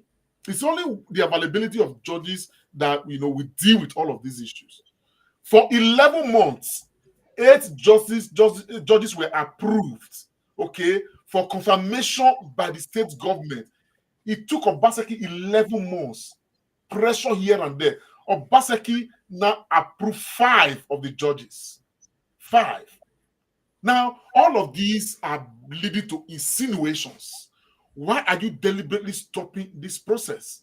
Now, 3 of the judges now is going to over a year now, or nearly 1 year. The guy has not, confirmed the appointment. You understand? There is no going back on this. And the only conclusion people can draw out of this situation is that why will executive arm of government be looking at their own self-interest all the time? Now, if you tie this to, we just had local government elections in Edo State. And many of us could observe and we saw what happened there under the purview of Governor Obaseki. Now, some supporters of the governor, okay, that have first will come out and say that, oh, all state governors, when they organize local government elections, they always win. They write the result. And so Obaseki has not done anything wrong. Now, shall we continue in seeing that grace may abound? When we supported Obaseki in 2020, our own idea was that Edo State was going to become a model for other states in Nigeria. You understand what I'm saying now? Edo State now seems to follow the same tradition of PDP and APC. And some of us are angry. When I was very close friend with Obaseki, I said, Your Excellency, there are countries in this world that are not as big as Edo State. They are thriving, they are surviving, they are very strong. States like Croatia, for instance, these are very small countries. I said, is it not possible you govern Edo State like an independent entity, even independent of Nigeria, using Edo State resources? Comrade Asue, is it possible you sit up and be well positioned, sir? You are very much below your camera, sir, if you can hear me. You understand what I'm saying now? Those were some things that personally, privately tasked the governor on.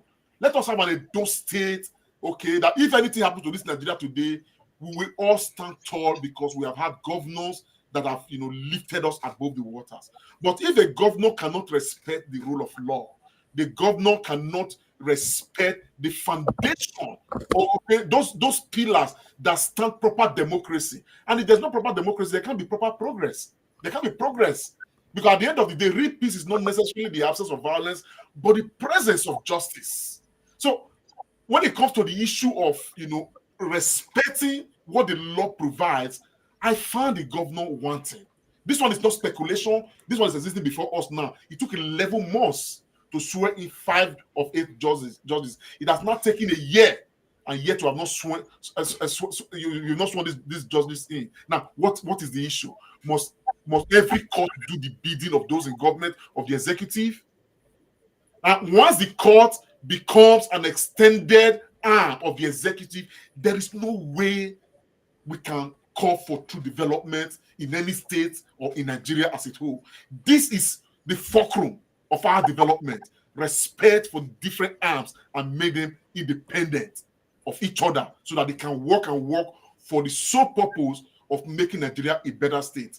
But as this stands, it is not happening now under Obaseki. It is not happening under Buhari. It has never happened under any of these people. And that is why children of born today are going to grow up in Edo State and still clamor and cry. And remember that there was one Samuel Ogbemudia who governed Edo State and laid all the foundations of progress that today people cannot even build on. There was one Governor Ali who gave a very proper foundation to education in Edo State that today nobody still can rival. We need new breed of Ogbemudias. We need new breed of Alis. And that is what I believe somewhere like Olumide Akpata is going to give us. And to think that Asue Odalo, who is a lawyer himself, who understands the importance of judiciary, will not speak to this or convince Obaseki to do the right thing, again, calls to question, you understand what I'm saying, of challenges, you understand what I'm saying, the mind to say, man, can we really trust this man that a lot of people are clamoring for? For me, it's a no, and it will be a no. God bless you, sir. Thank you so much. As we begin to round up, Mike Asue, you are the only registered Labour Party member that we have today in this program. Some people would argue, why is Olumide crying foul now? What concerns Olumide now? Is he doing it because he's running for election, now crying foul to say that there are 3 seats left to be filled? How do you see it from the Labour Party perspective? Well, the Labour Party stands for justice and, of course, stands for good governance and stands for true democracy. And true democracy, in the real sense of it, is an assemblage of so many departments and institutions. When you are talking about democratic governance, you are talking about the legislature, the executive, and the judiciary. And you and I are familiar with the tradition and the history of the executive unfairly controlling and manipulating the judiciary, especially. Even the legislature is under the tutelage of the executive all across the country, from federal government to state government to local government. And that is what informed Olumide's cry. If democracy must work, every department of democracy, every independent institution of democracy must not only to be seen to be independent, it must truly be independent. Like Comrade Lamptey said, we cannot afford a situation where the executive arm, is refusing, to appoint the judiciary, who, of course, were recommended by the NJC. I think that is the issue here. If you had asked Obaseki to recommend judges and appoint by himself, he will appoint them in 1 minute. He will recommend them within 1 minute, and then he will appoint them within 1 minute. Because we are in Nigeria. We saw what happened when Buhari was the president of Nigeria. Buhari went after that his name from Cross River State, and got him removed from his position because the election was coming. But he gave us all the excuses in the world. Nigerians didn't believe him. Onoge, yes. Nigerians knew that he was removing Onoge because he was looking at, after the elections, what will happen in the presidential petitions tribunal. So he wanted to have the head of the judiciary who will play to the gallery, who will listen to him and listen to him alone. And of course, that is still the case in Edo State. So we are not unaware. So you shouldn't wonder why Olumide is interested. Olumide knows that the judges in charge of the judiciary in Edo State, one way or the other, will be linked to any judicial matter that borders even on the election. And of course, will be linked to other issues that pertains to democracy.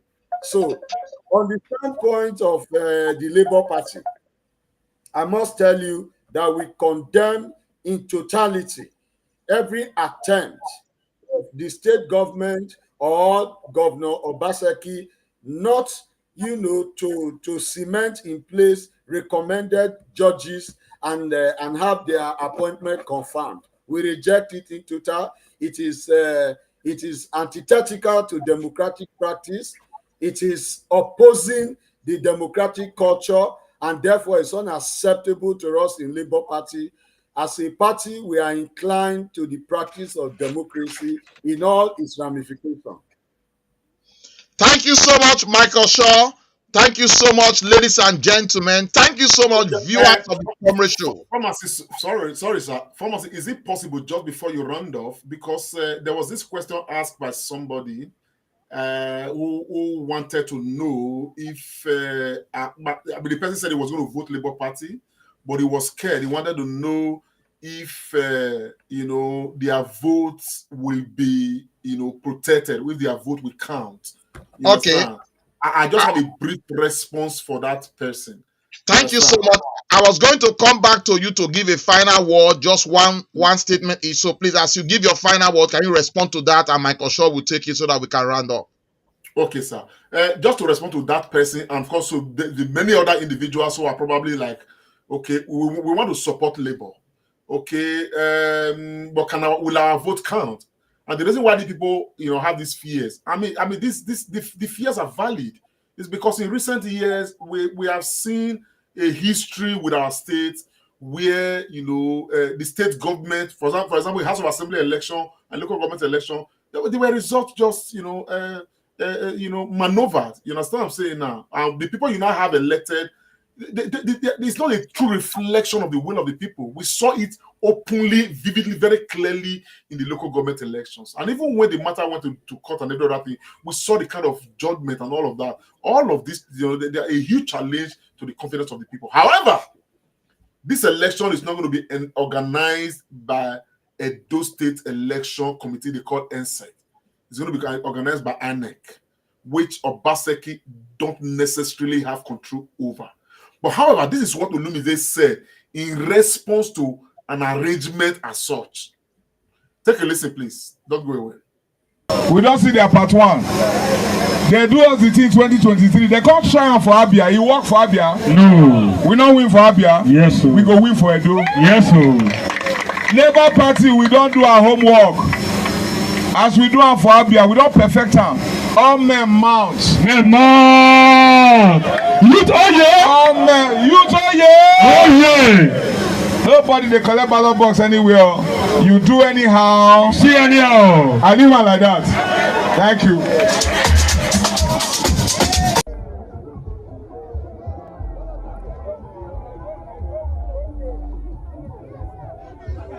Edo will be okay.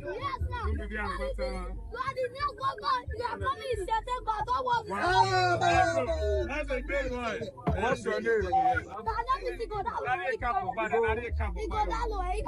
You have to wear the cap.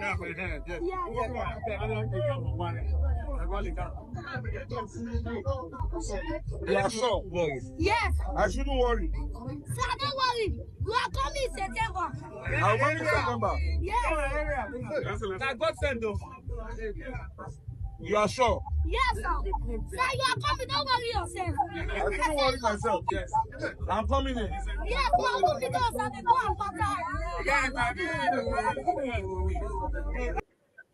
Anyway, that last bit not just small this thing, but again, Olumide has assured, as he has always done, that he's campaigning, okay, but he's not unaware of the antics of APC and PDP. The history of the antics, of course, is on top of the game. And so he has given the assurance, again and again and again, that Edo State people must come out and vote in this election.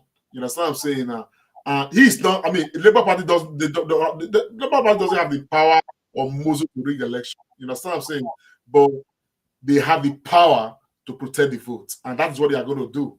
You understand? So that assurance is there. And I'd like to encourage those state people, let's keep doing what we have to do. Like I always say, you understand what I'm saying? For me, it's not a do or die affair. I am working very hard for Olumide to become the next governor of Edo State. Some people are working for that party to become the next governor of Edo State. As far as I'm concerned, after the elections, we'll remain friends. We'll remain allies. You understand? We'll still keep on chasing the interest of Edo State. And I will always maintain, my own interest is not driven by any personal interest. It's driven by the overall interest of Edo State. If Olumide wins, I will win with him. If he loses, I will lose with him. Either way, I have nothing to lose. I am an Edo State indigene. I am different from people who are looking to want to become something under the candidate they are supporting.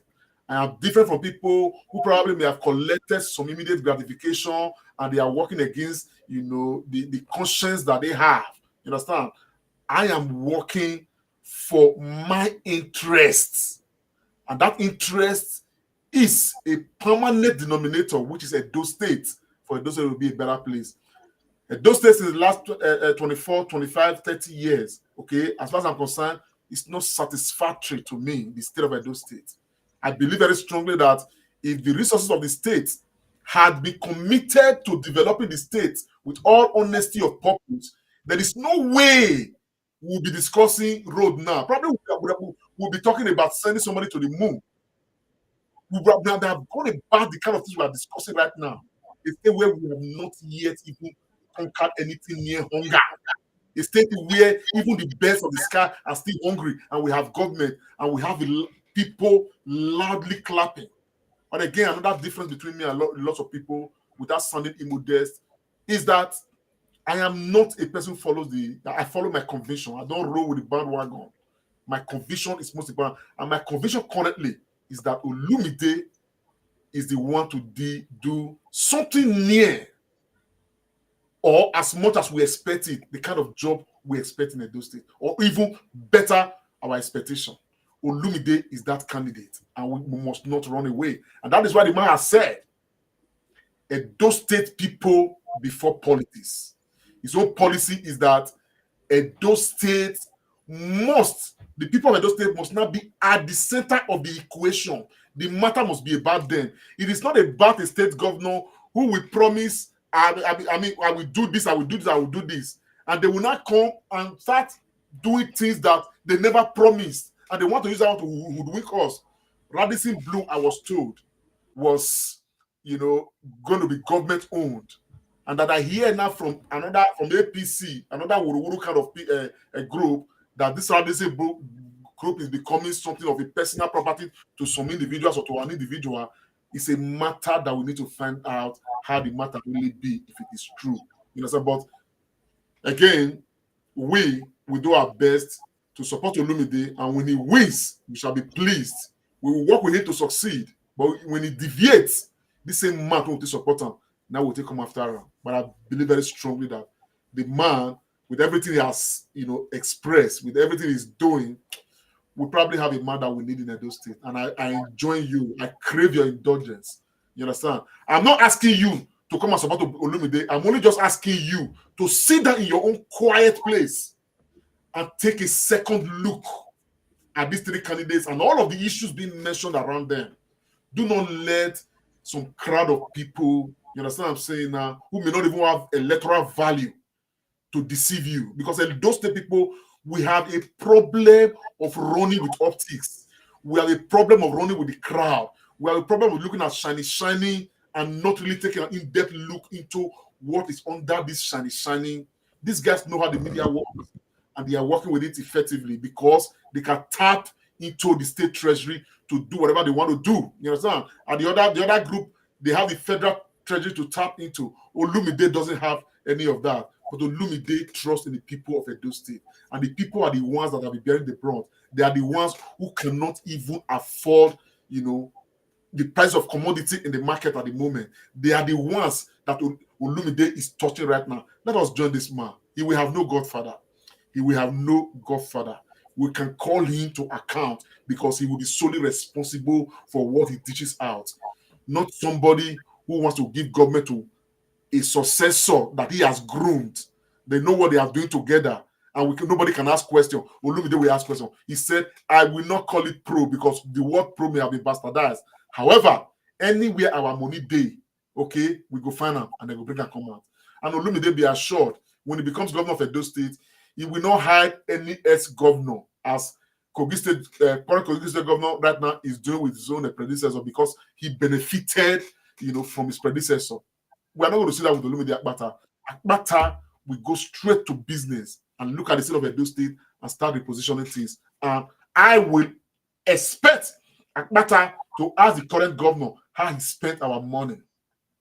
If the current governor has done very well, we should all applaud him and let him go into the books of the lives of Ogbemudia and Ali. If he has not, then we need to establish debt recovery and recover Edo State money. We not get them. We need them to build bridges, to make life easy for the people of Edo State. That will be my take. God bless you, pharmacist. Thank you so much, Comrade Lante Kwawosarahi. I'll go straight to Engineer Comrade Michael Shaw, your parting words to our viewers tonight. Comrade Michael Shaw. Comrade Michael Shaw. Thank you Comrade very Michael much, thank you very much, Comrade Lampkin. You've done enormous justice, scissoring into why Labour Party is the only option. There is no alternative to Labour Party as it is right now. Labour Party has demonstrated a new approach in Abia State. We are not talking theory alone. We are also talking practical. As far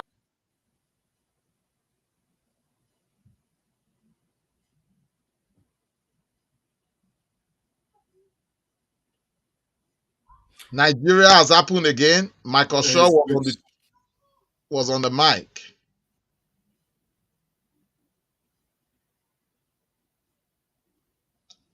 Well, ladies and gentlemen, friends of the Comrade Show, you agree with me that it has been a very great show today. I must commend all our can you viewers. hear me? Yeah, you can go on, Michael Shaw. Can you hear me? Yes. Go on, sir. Can you hear me? Yeah. So, like I was saying, both of you comrades, we were in the trenches in the military era, fighting for democracy to come. Why were we fighting?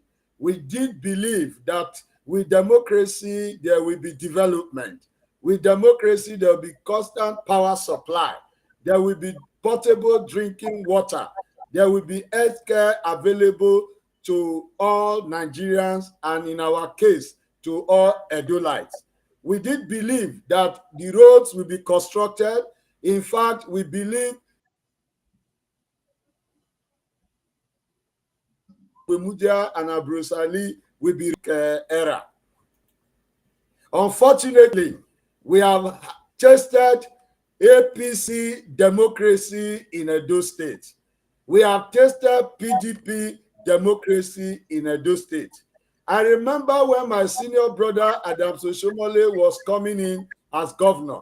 He told us that the biggest problem of Edo State was godfatherism.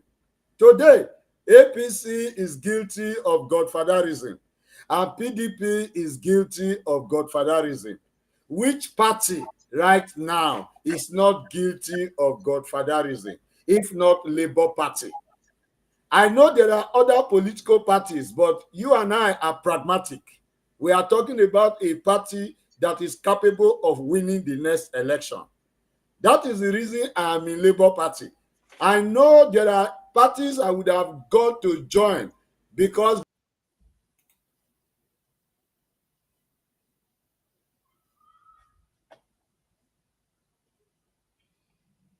Network again has happened, but I think we need to round up. Let's hope that maybe Michael Shaw will join us. But I want to thank all our viewers who have been part of today's program. There's been lots of interactions on all our Facebook and Twitter handle. Thank you so much for all your contributions. I must at this point thank all those that rang in to say a word or two. Your comments, all you talked about, we really appreciate. I want to thank John, who rang us all the way from Verona in Italy. Mr. Peter, who rang us from the United Kingdom. Mr. Patrick, who rang us from the United States. And Daddy Rex, who spoke with us from Paris, France. Thank you so much for all your comments. Thank you so much for being part of this great program. The story continues and is unending. I must also say that today we've been blessed with the duo of the CNC of the Comrade Show, Comrade Latif Momosaraki, and the tested and trusted comrade, no other but Engineer Mike Osho, former SUG governor, former SUG president of the University of Benin, and currently a staunch member of the Labour Party. Thank you so much for your contribution. We hope and pray that this information will go around, and we encourage you that will be listening to us maybe now or later, endeavor to share so that many people will hear, listen, be wise, and then make up their mind. As I close today's show, I want to record 3 states and ask Edolites and those that will be making decision for who become the next governor of Edo State come September 2021, 2024 to reflect on these things. Do you want Edo State to be like Rivers State? Food for thought. Do you want Edo State to be like Kaduna State? Food for thought. Do you want Edo State to be like Kogi State at the moment? Food for thought. I would rather prefer that Edo State be like Abia State. Remember, Alex Oti. We stand here for integrity. The choice before us is indeed clear. Let us not go back to Israel. Labour Party present the alternative and a new lease of life. Until we come your way again next time, stay blessed, stay out of trouble, and do not touch that die. We'll catch you next Sunday. Bye for now. Peace. Commercial.